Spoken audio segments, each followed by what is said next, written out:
Hey everybody, we got another 1v1 Spies vs. Mercs classic mode match with Matt from GamersCast. Hey again! And this was an incredibly intense game mode, and I'm really glad that the developer suggested this. Yeah, definitely. So traditionally, this classic Spies vs. Merc mode is played 2v2, but they said for an even crazier challenge, which it ended up being, do 1v1. And Yeah, this is the craziest game of hide and seek you've ever played. yeah. It's. I guess hide and seek is probably the best way to describe it because that's basically all we were doing. Where in 2v2, you're just constantly looking for people, and eventually you'll find someone. Whereas this, it's just the sense of like isolation because the 2v2 mode is so reliant on communication, and here you're just on your own. So it's almost, I don't want to say like a Slender type feel, but Yes. you feel a lot more alone when you're playing 1v1. Well, with only the flashlight, like as your primary weapon, it's crazy. And plus that flashlight gives away your location. Like on my screen right now, I'm watching you looking for me, and I can see your flashlight, and I'm just like waiting for the right moment to pounce on you. Yeah, that's the big trade-off in this mode is like when and when not to have the flashlight on because you definitely cannot see them whatsoever. Oh, there you are. And Gotcha. you got me. First blood. But And the really tricky thing about 1v1, now this is a custom game type. This was not available through the traditional matchmaking.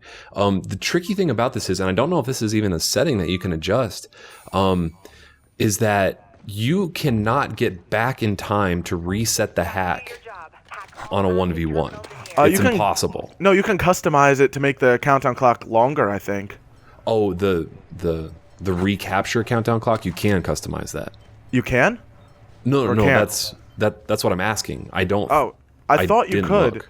I Okay. remember there was some option, and there was a bunch of options. I was just like, no, let's not touch them. Okay, so I just did something tricky there.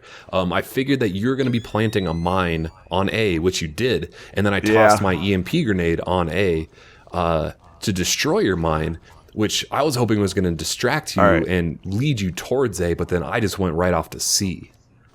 Okay, I was trying to think ahead, and I thought that you were going to do exactly that, but I thought you were going to run to B first. Oh, okay, so you're running. So at B right now in this video, on my screen, you can see I'm camping B right now, just waiting for you to get B. Then I was like, wait, maybe I should go for C, and the second I took off for C, there it is. So you had basically a 50-50 chance of guessing right because you were thinking a step ahead like a chess player. Exactly, except I thought correctly. I had the right thought. I just picked the wrong spot because I figured you going for a longer run, it didn't seem as likely. But then again, you did it, and there you are. And what just happened to my screen? What did you just throw at me to do that? I tased you with my stun crossbow. Oh, that's what happens? Yeah. I thought you had some weird gadget, because that was the first time I was actually hit with the stun crossbow, so I started freaking out. I was like, oh my god, what'd you do to me? Nope, just the stun crossbow.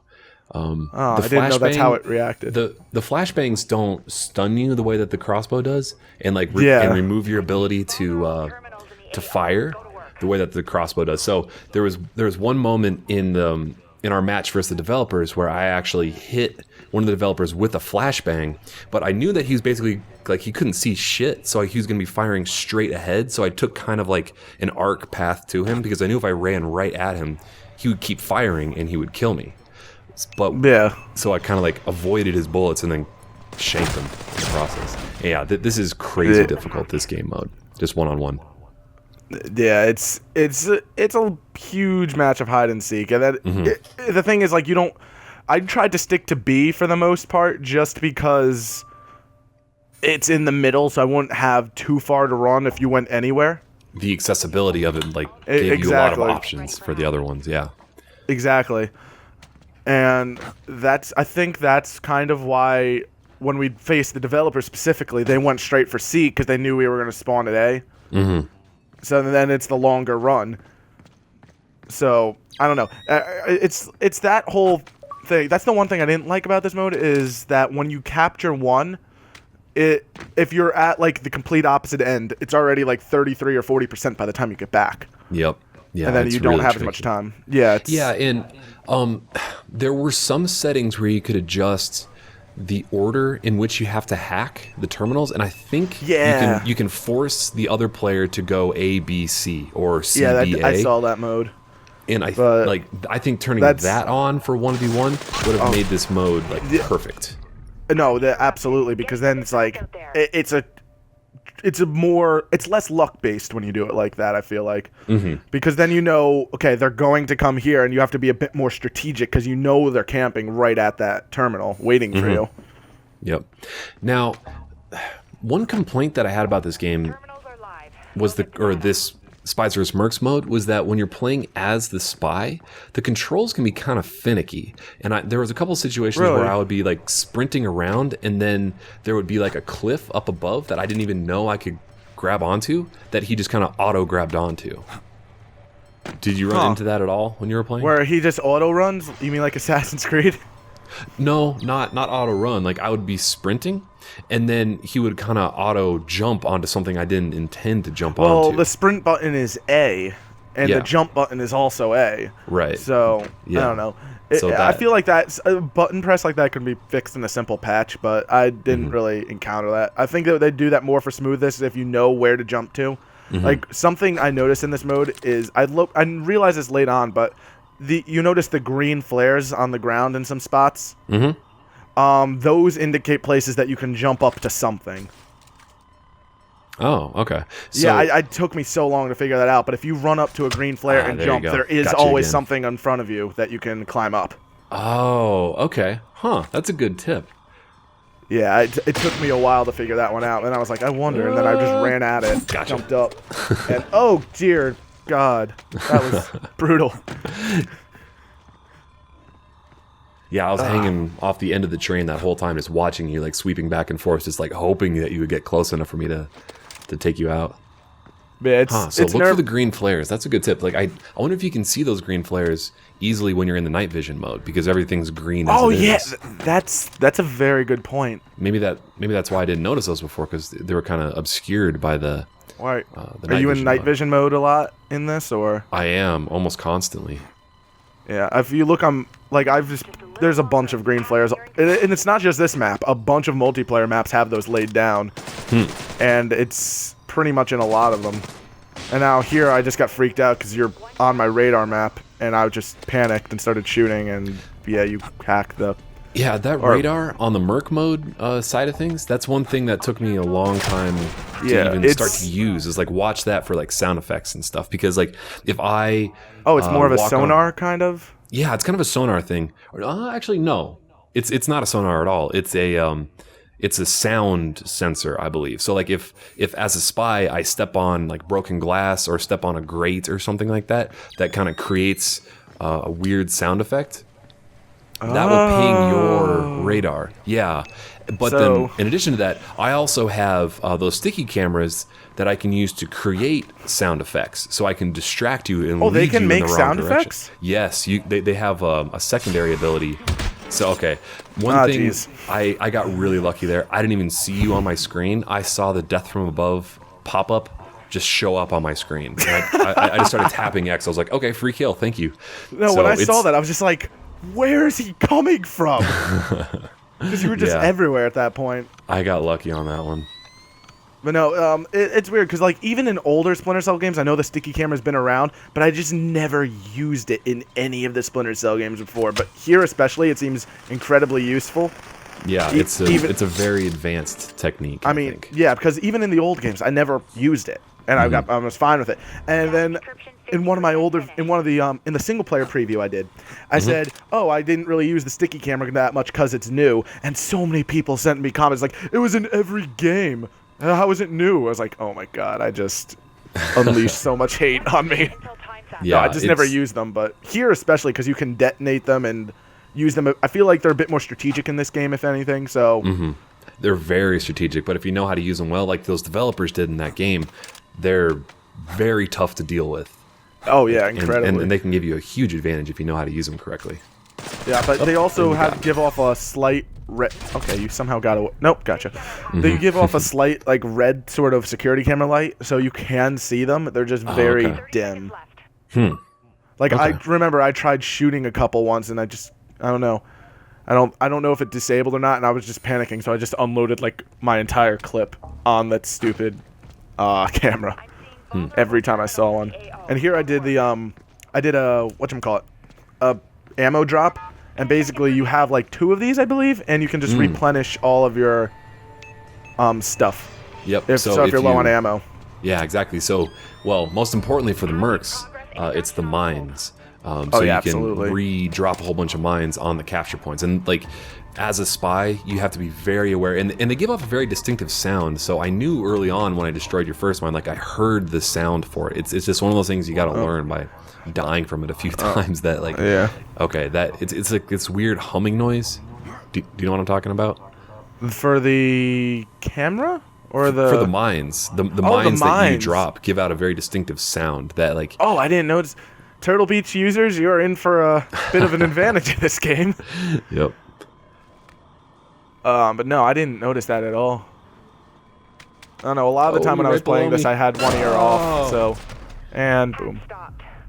It's very odd getting used to have... Because if you're accustomed to first-person shooters, you're usually looking on, like, a horizontal axis... on a horizontal plane, and you're just looking right to left scanning for people. In this game, you have to adjust to start looking upwards and downwards, which is it's a bit of an adjustment. A lot of vertical scanning, yes. Like, and especially those rafters and stuff. Like, it's tough. Like, that's the most dangerous spot for you because you can't get up there. Or as a Merc, it's the most dangerous spot. But I can just fall from above and, like, hopefully catch you off guard. Exactly. So, the way the scoring works in this, if you guys watching are unfamiliar, is I got 1 successful hack and then 88 on the second hack. So I have essentially a score of 188. Yeah. So I just have to prevent you. And I don't think you get a... No, you do get a full hack. But I think it's at the very end of this. Yeah. Yeah. Also, I have a confession to make. Okay. I totally screen peeked in the Merc round. No, really? Only like once or twice. Oh, motherfucker. You cheating bastard. That's not like that gives away positions so well. Oh. Yeah, that's such a huge advantage. That's like old school GoldenEye, like no screen checking. I know. Like, because we were sitting right next to each other. I mean, it's not like our screens were touching. I just couldn't help it. I was like, oh my god, I'm totally lost. I'm totally lost. I just slowly like turned my head left. It's like, oh. I feel terrible. All right, you know what? It would have been really awkward if we made eye contact, like we're both screen checking at the same time. Why did you screen check? No. I thought about it. I thought about how easy it would have been to do it, but I didn't. I know, because I knew you were probably thinking it. I didn't know if you were going to do it because I was in Merc first. Mm-hmm. So yeah, it's.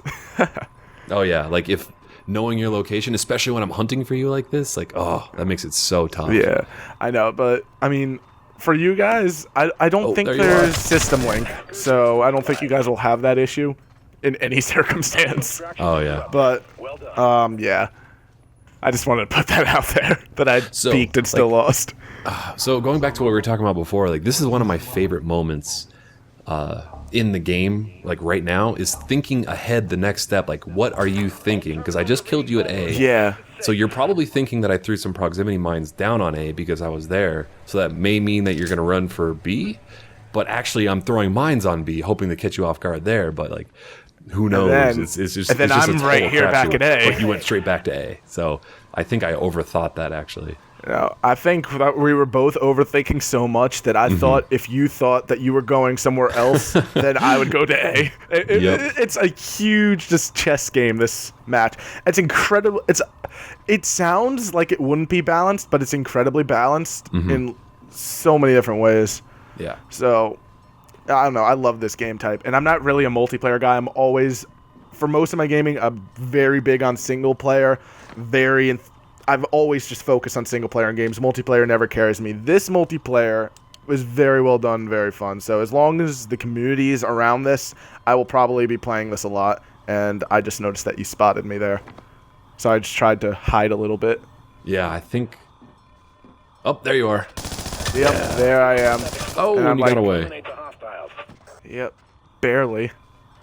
So I have, like, no health. Health regeneration work in this? Like, do you go back to full health? Because I think I took away about 3/4 of your health there. I'm pretty sure I did, because I don't see a gauge for health on my screen, but it was just sort of red, and then it went away, like, kind of Call of Duty-like. Okay. So I think it was just a full regen. Yep. Oh, jeez, I'm dead. Yeah. It's nice though because like when you're spotted because the flashlight's right on you. Mm-hmm. But at the same time, it's kind of blinding. There's also a very very slight silhouette if your flashlight's off, so you can see them, but it's very difficult. Mm-hmm. Oh, and on my screen, I'm climbing up by one of the green markers that I mentioned earlier, and I'm actually climbing through the vents right now, and I'm facing a dead end in the vents because I got stuck.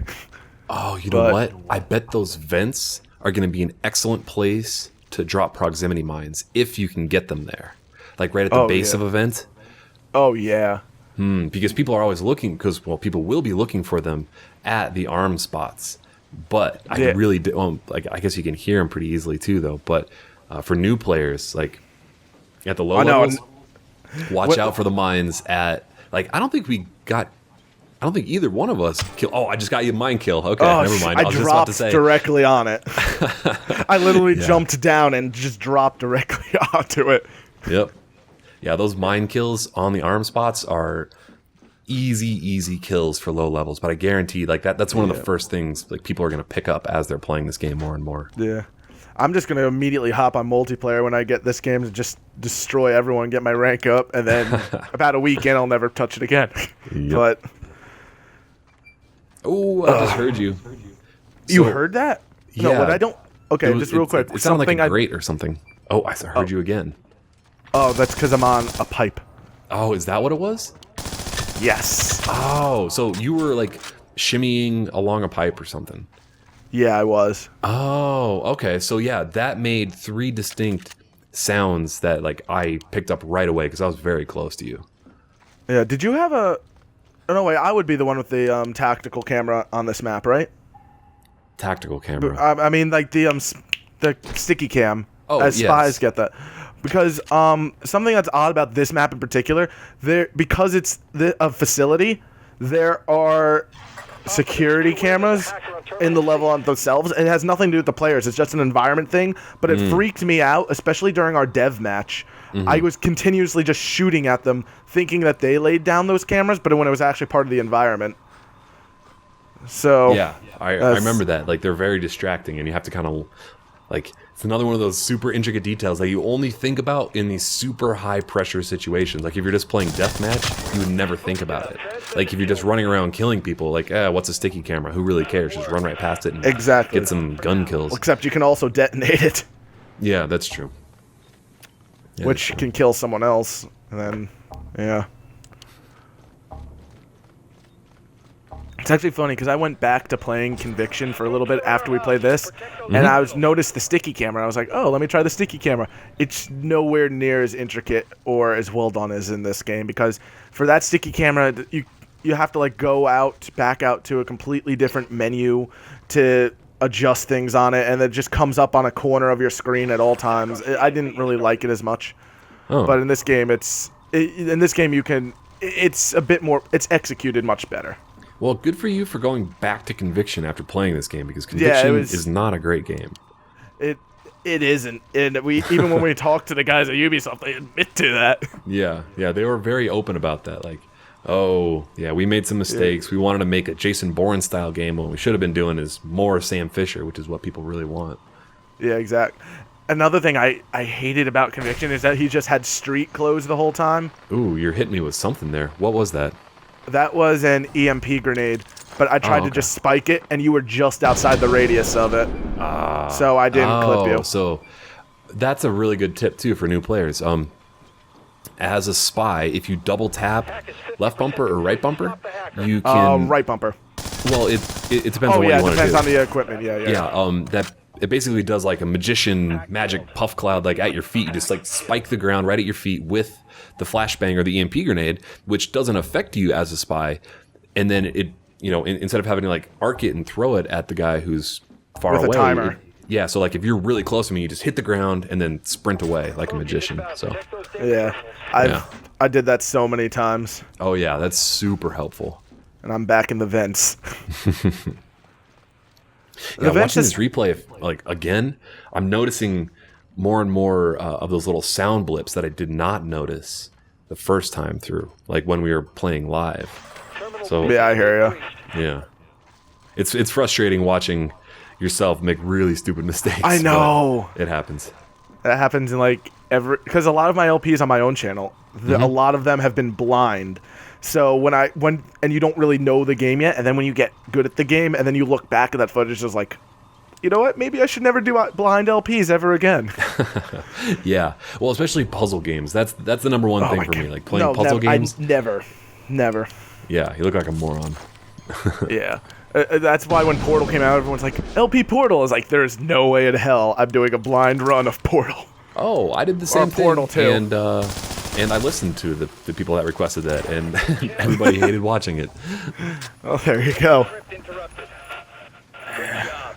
All right, yeah, right. One more chance, it looks like.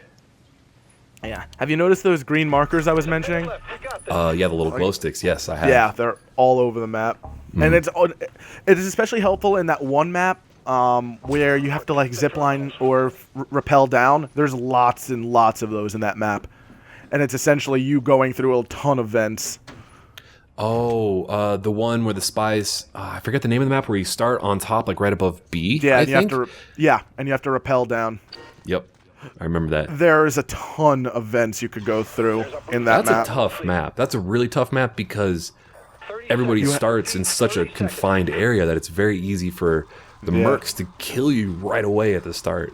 So that's essentially the strategy on that map, camp at the bottom, but you can zip line or rappel down, and it's a lot harder to hit someone when they're zip lining. Just a fact for that.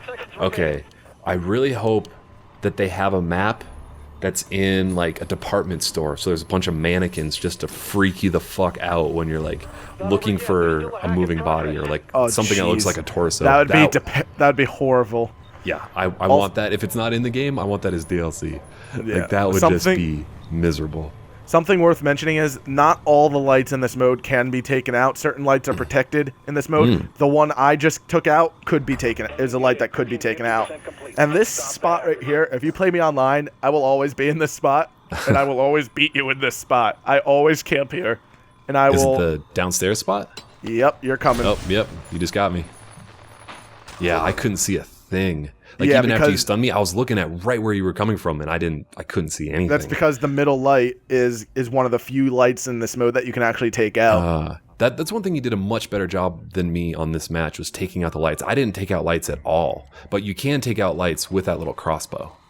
Yeah, which I didn't realize for a while. Okay, on my screen, that was an example of a protected light that you can't take out. We're about to lose one. Get the intruder. And I'm pretty sure I get this just for the sake of posterity, so I could say I captured one. You got one. And it's like, I got one, and a giant message comes up, you lost. You won, you lost. Aw. It makes it look a lot closer, though. At least I was able to get one in. All right. And, Splinter Cell comes out on Tuesday the 20th? Is that what that is? The 20th. Yes, Tuesday in the 20th? the North America, it is the 20th. And I know that we're both getting it on the PC, so we'll be doing some co-op when that full game releases. So, absolutely. Thanks for watching. Game on. Till next time. Catch you next time.